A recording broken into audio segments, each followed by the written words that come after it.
Hey guys, and welcome back to this Road to Glory with Bradford City, where we can only sign players under the age of 24. We only sign players based on data, and our goal is to win the FA Cup.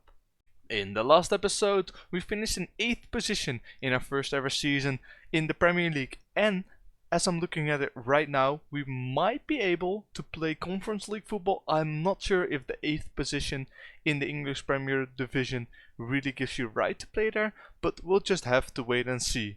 Anyway, because of that 8th position, we did get a very nice transfer budget of 28 million, which is very good to see. So that does mean that we can spend all of that. Of course, we did have some big expenditure right here. That is the ground maintenance. And what is that? That is us buying our stadium. So from now on, we are the owners of our own stadium, which means a lot more income every single season. In this episode, I'll be once again simming through the transfer window, but this time I'm taking you through my thought process of bringing certain players in and letting certain players go. Hey, 93.5% of you are not subscribed to my channel yet. Please do consider subscribing, as it really helps me out a ton and it keeps me motivated to make more awesome content. With that out of the way, let's move on to the video. Let's take a look at the Excel sheet so I can explain why I would want some players to leave my club. First of all, Rodrigo Muniz is now 26 years old, pretty old. He is still a very good player because, as you can see, he's very good in the inside forward position and very good in the advanced forward position.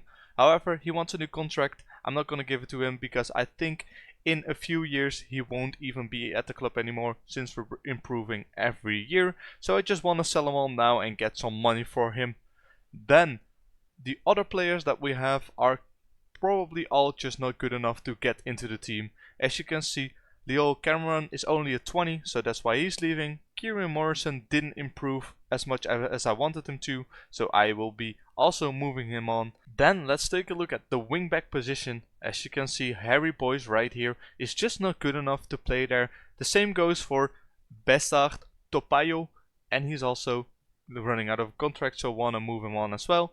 Same goes for Jack Sparks, just not good enough to really make it. As you can see, we really want to aim for players who are a 13 or higher, and this guy just doesn't make it anywhere. Then lastly, we still have Coleman right here, who was our backup defensive midfielder, but with a 12.3, I really want to get some more quality into the team.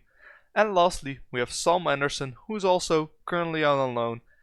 Also gonna move him on, because he just didn't develop as much as I wanted him to. I will now show you how these guys look like in Football Manager. Alright, here we are. Let's start off with Rodrigo Muniz, who's leaving for 5 million to Birmingham. Jack Sparks, and as you can see, he's really not made for the Premier League, leaving to Burton, I think, in League 1 for 400k. Ethan Coleman, 425k, we want to sell him, 27-year-old. Doesn't look too bad for the Premier League, but just doesn't really have anything very special about him. Bessard Topayo, leaving for I think 40k, is it, to St. Mirren, which is not bad. We're getting some money for him. We're losing, I think, a little bit of transfer fee on him, but hey, he did very good for us in League 1 and in the Championship. Then the last couple of guys, Harry Boyce, as you can see, quite okay, but just not good enough to really make it. Want to sell him for 1 million. Leo Cameron, same thing goes for him. I think we brought him in for 1 million, but he never really played very well for us, so just decided to move him on, get his wages off the books as well. Sam Anderson, we want to sell him on after his loan ends, and the same goes for Kieran Morrison. Just not good enough for the Premier League, unfortunately. Cian Phelan is a youngster who we got from our first ever youth intake. I'm probably gonna loan him out once again because he does fill the homegrown status quota, but as you can see, other than his physicality, he's not really a Premier League player. Firstly, I was taking a look at the strikers that I could potentially bring in, and as you can see, look how good all of these players are. There are 4 players right here who are a 14 or higher, which is absolutely insane. But of course, of those 4, none of them really wanted to join us, and one of them was actually way too expensive for us to bring in. So I had to look somewhere else, and I had to look at a much cheaper option because all of these players I kind of checked and they really didn't want to join. So what I eventually did is I brought in Luca Fletcher. I think I paid around 250k, maybe a little bit more for him to bring in. He is of course not going to be an immediate starter, I don't think, but we have already got him in a few seasons back on a loan, and now his deal has made permanent, and as you can see, a 13.3 is Premier League caliber, and from there we can hopefully build up the club, eventually play in Europe, and make sure that the players who are the 14s will want to join Bradford City. And here he is in Football Manager, Luca Fletcher, a holy trinity of 50 pluses. Physically very good, and mentally he could still improve a lot, but of course those mental attributes only come later on. So Luca Fletcher, our first signing of this transfer window, very happy to have him in, also because his wages are low and the transfer fee is almost nothing. And just in between the signings we get the notification that we're actually playing in the Europa Conference League this season. Absolutely insane. That means that the 8th place is good for European football. So after our first ever season in the Premier League, we're now in the Conference League. Let's start off by taking a look at the Excel sheet for the rest of the signings. As you can see, the ones in orange are the ones that we've brought in new, white are the ones that were already in our team, and the blue ones were the guys that we scouted. So let's take a look at the sweeper keeper role. As you can see, from all the players that were in here, Spike Bridge was the best one, so we brought him in on a 13.3, which is Premier League caliber, so very nice to have him in. Then into the wingbacks we did bring in Gratig, as you can already see right here, and also Rick Beckema, but as you can see, look how good he is in that inside forward role and advanced forward role at only 18 years old. We will just get back to him in a short bit. Then also ball playing defender, we already had Kane and Kumentio in, but we've also brought in Gerald Kwanzaa right now, a very good player. And as you scroll down you'll see here Harrison Parker 12.7, just mirror of a backup, but we've also brought him in. So that means that all three of our ball playing defender players are Premier League ready. Of course Ousmane Kane isn't going to be playing there because he will be our defensive midfielder, as you can see. Same stats as Gerald Kwanzaa, so very happy to have him in. Then as for the inside forwards, I already showed you Rick Beckema has come in to become our starting advanced forward, and as you can see, look how pricey all of these players are.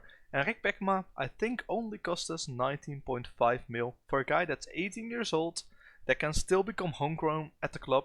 That's an absolute steal. Then furthermore, let's take a look at the rest of the signings that we've made.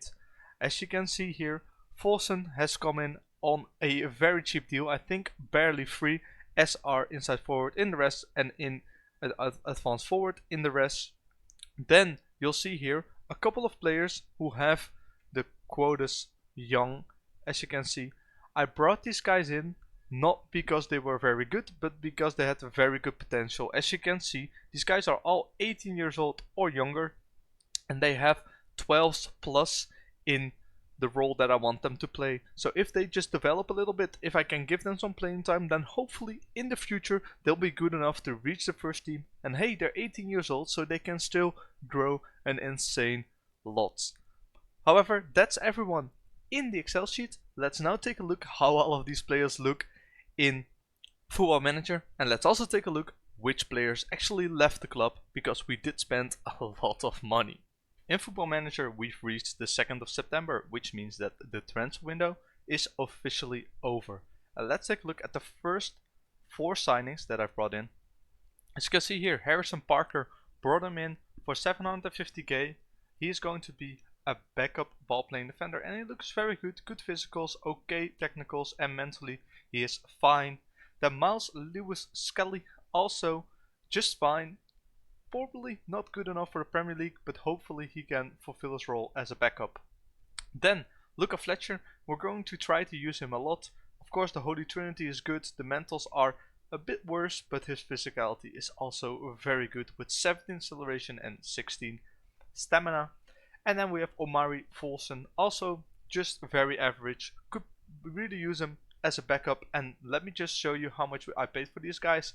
So 4 rotational players, all English, all from Premier League clubs, for only 1 million, which is a very, very good deal. Then let's take a look at the players who already left us at the beginning of the season.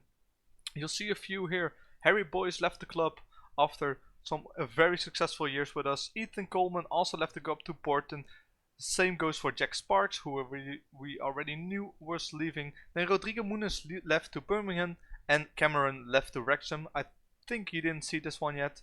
Brought him in for 1 million, never really got a lot of chance to play, so now sold him on to Wrexham, who I think are in League 1.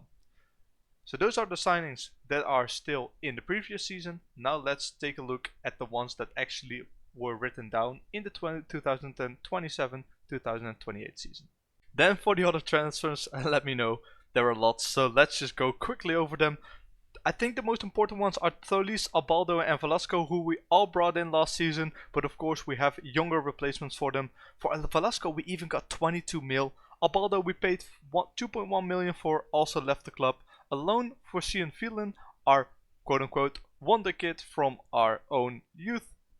And then some other low transfer fees, but in the end 32.5 mil raised, which is a lot and very good.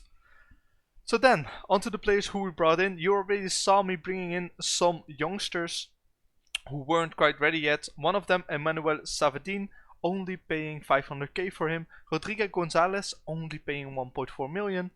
3.6 for Isaac Burke, who's very close to the first team already, so going to try to give him some playing time. And also Sifiso Panama, who is also in for 500k. Then of course, Jarrell Kwanzaa, who we brought in from Liverpool on a free. Spike Pritz, the very good goalkeeper with a model citizen personality, for 3 million. Franz Kanzig from Bayern, actually on a free, so very happy to have him in. And look at all these free transfers that we're making.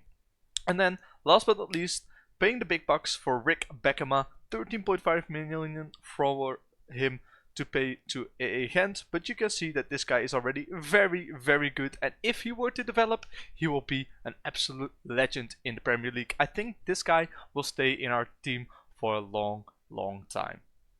So those were all the signings. After that, I still have 20 million left, and that's because Velasco left us at the end, like literally the last hour of the transfer window, so still have some money to play with.